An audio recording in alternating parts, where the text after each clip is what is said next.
Crucial play. Crucial play. And Greg Olson had mentioned they didn't have What's a up, hot YouTube? Yeah, there was nothing there. Well, I think what also was concerning about that play on the 3rd and 2 in the Super Bowl is not only does Jalen have nobody to go to, chilling. all the receivers are looking like down. Yeah, they're running their routes, so no one's Getting the looking car back. charged up. Doesn't it feel like so the got a offense little bit of when time. they're blitzed and it's not picked up is Jalen, figure it out? Let me turn this nonsense down. You know, more and more, I've been listening to local sports radio less and less.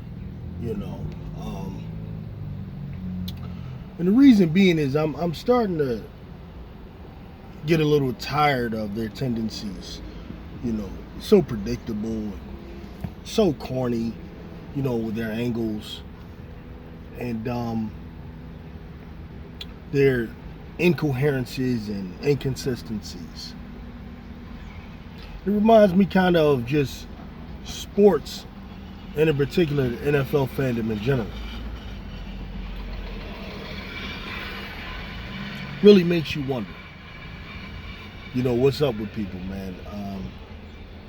I don't know, but I get it. There's different levels of knowledge. There's different levels of understanding and ability to comprehend things, and people see what they want to see at different times. Oftentimes opinions are like really seen through the glasses of their team colors, you know. Like right now the whole thing is Dallas Cowboys are looking like the most dominant team, you know, the best team in the NFC East. And Philadelphia Eagles are, you know, having all these struggles, okay? And the 49ers, the best team, all of that. And it just really makes you wonder about people and about sincerity. You know, I've been watching football, man, for a lot of years. I mean, prior to really understanding football, I watched it too. We're talking about the 80s, man. Like, I remember watching the first Super Bowl the first Super Bowl I remember was the Washington Redskins versus the Miami Dolphins in 1982. I remember that Super Bowl. Sitting there, the whole family, everybody's gathered around watching. I definitely remember 1983.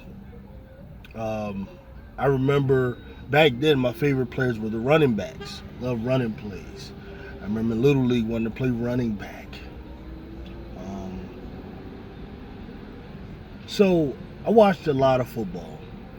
And typically what's supposed to happen is people are supposed to gain wisdom over the years, which is my point. You're supposed to gain wisdom as a result of watching and noticing patterns. But it's amazing how people rarely apply this wisdom throughout, year after year. One of the things I've noticed throughout the years watching football is that teams pretty much in week 1 don't look the same as they did in week 8. Just generally, typically. They just don't. And that's why over the years we developed this term called mid-season form. Mid-season form. Typically what's happening with a team is early on, they're looking to establish an identity. And typically after about 4 games, what a team is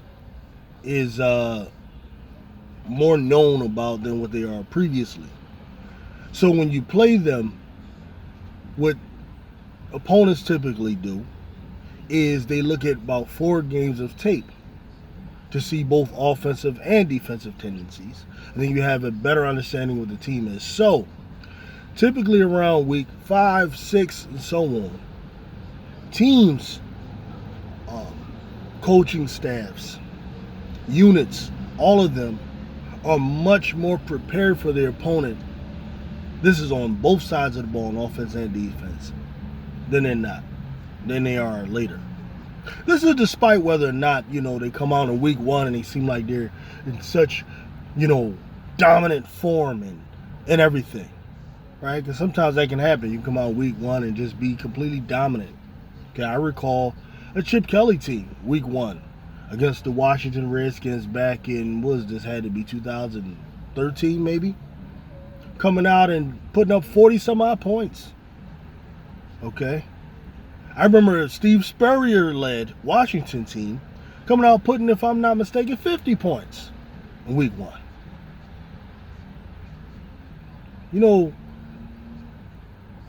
Because there's a number of things that can happen. And these are the outlier situations.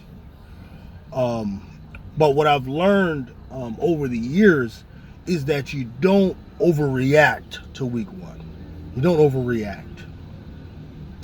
You don't assume your team is like the best team headed to the Super Bowl based on week one, despite what they do. And you don't assume that just because your team puts together an awful performance in week one, that they're just in the dumps, not going to make the playoffs, blah, blah, blah, or anything like that. The most you could say is play the good game or play the bad game. There really isn't much one can assume and gather from week one performances like that. And this should be something that people understand based on the patterns that have been developed over years and years and years of NFL football being played.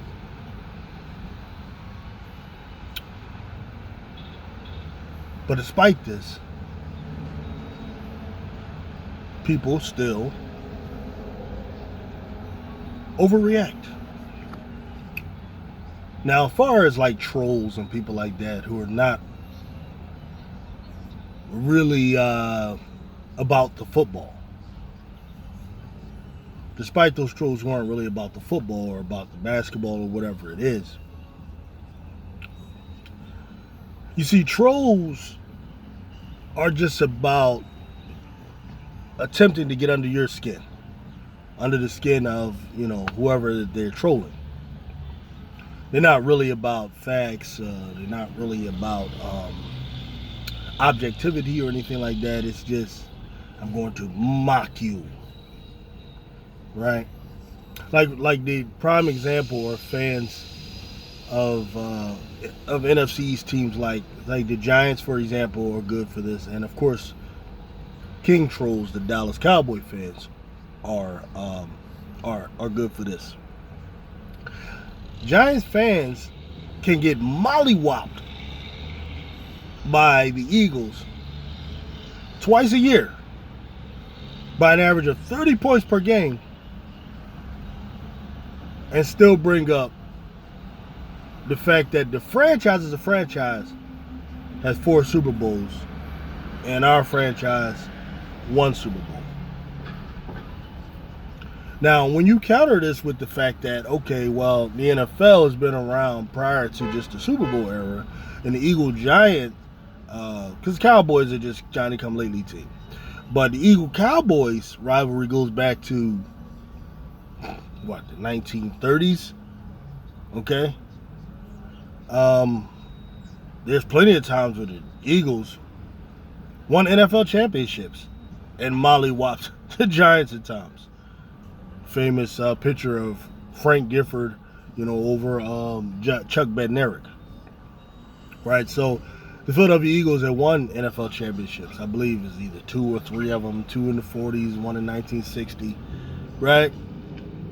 Which I elect to not really care about or bring up not because I don't think they're significant. I think they are. The NFL franchise is the franchise. They were the Philadelphia Eagles. You can't just decide, okay, it's only important after 1966 or 67, but 1940s aren't important, especially if you want to bring up history. That's your whole thing. You want to bring up history, right? History is history, okay? I don't bring any of it up because I'm focused on my team presently constructed against your team presently constructed, and I want to see what happens now. Like the bringing up of we got 5 titles or we got 4 titles means nothing to me and to most Eagle fans. It literally means nothing. I want to know about what's going to happen when my team sees your team this season. That's literally all we care about. Why? Because that's something I can experience now. You can get an emotional response from me now. Bringing up what you did in 93 or 94, what your team did then, is not going to give emotional response. And there's a number of reasons. Typically what happens in the NFC East is teams with good ownership typically do well, and teams with bad ownership typically do bad. And this is what I'm saying.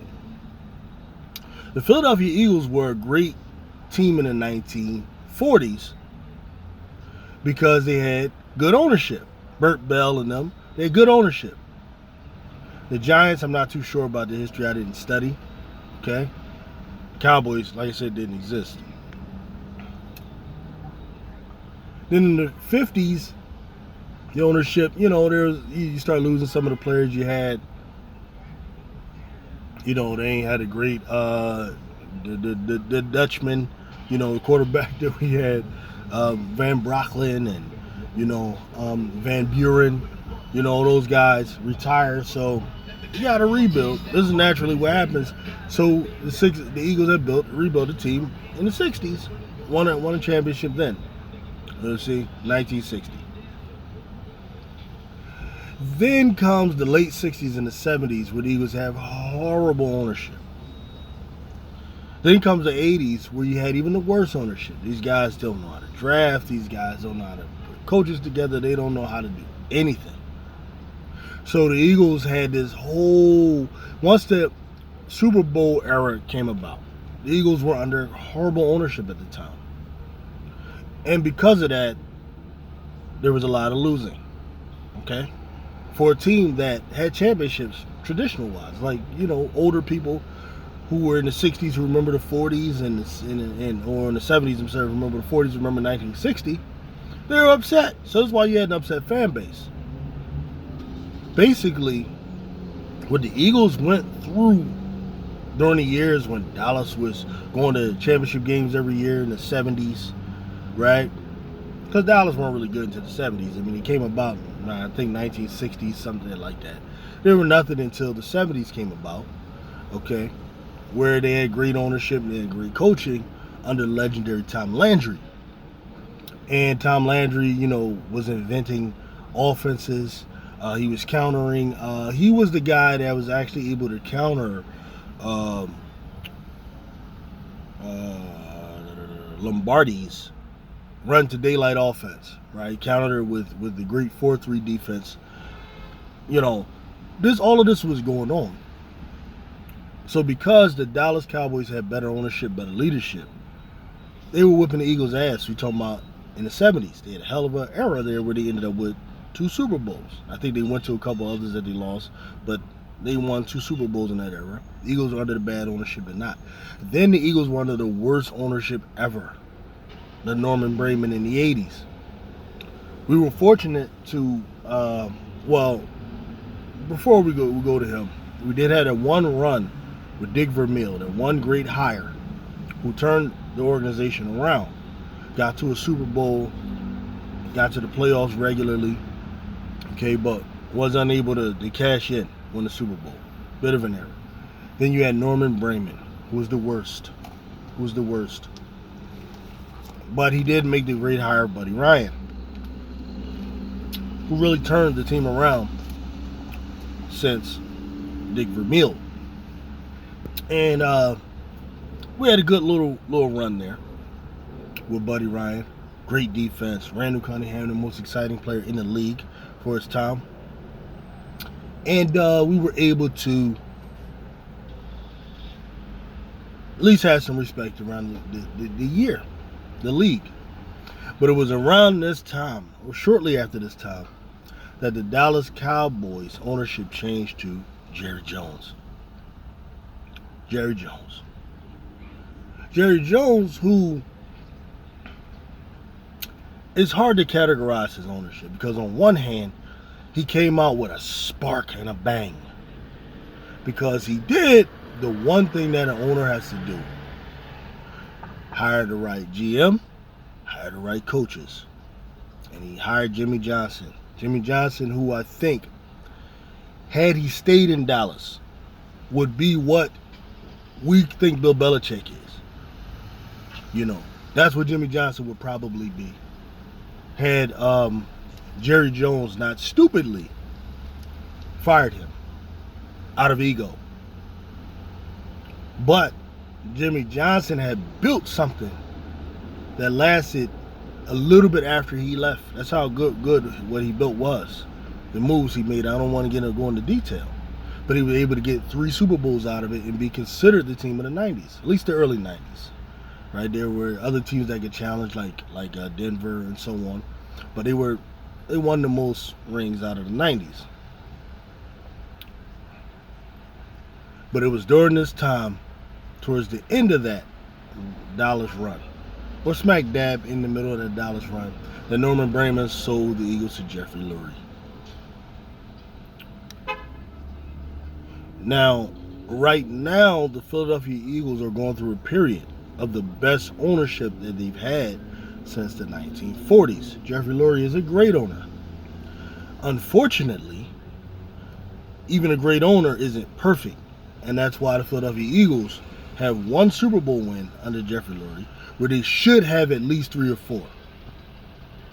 Had they had a coach that was just a little bit better than Andy Reid was. And again, I don't want to hear no arguments about Andy Reid. I think he's overrated. I think he has some good qualities, but I think he has some BS with him too. Okay? Had they had a coach a little bit better than Andy Reid, the Philadelphia Eagles, without a doubt, would have won at least 3 Super Bowls in the early 2000s. But Jeffrey Lurie, despite that, has a record that is, for the most part, outshined Jerry Jones. And this is what's happening right now. He's a better owner than Jerry. And this is why there's this competition between the Eagles and the Cowboys right now.